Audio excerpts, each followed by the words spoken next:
Google doesn't matter if you use absolute or relative URLs for internal links. Google's John Mueller recently stated that, for the most part, it doesn't matter whether you use absolute or relative URLs when linking to pages internally. This topic was brought up in a recent Google Webmaster Central hangout where the following question was asked. In your opinion, which ultimately is best to use when doing internal linking, absolute or relative URLs?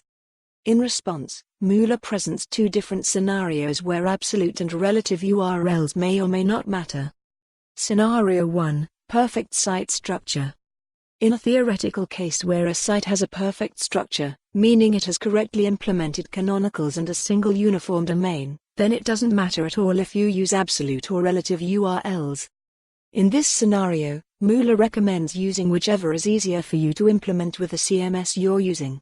Use whatever makes sense, Mueller says.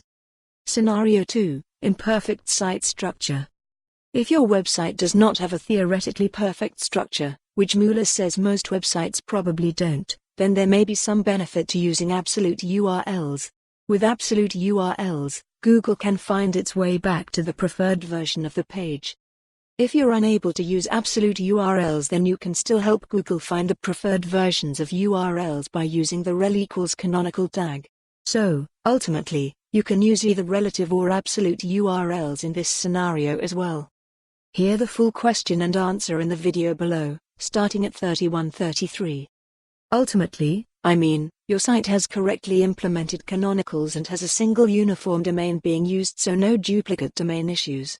So, in that theoretical case where you have a theoretically perfect website, then it doesn't matter at all if you use absolute or relative URLs.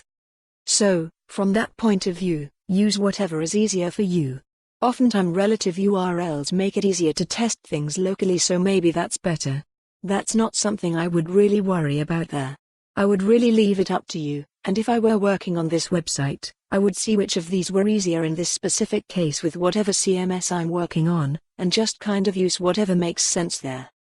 In the case where your website is not a theoretically perfect structure, which probably most websites are not, then working with absolute URLs, if you can, make sure they really point at the canonical versions of all the URLs you have.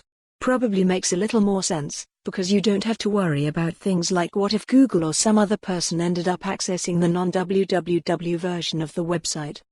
With absolute URLs, we always find our way back to your preferred version. In practice, you can also work around this by using the rel canonical and generally figure that out there anyway. So, in the theoretical perfect, for more on this story, visit the news article link.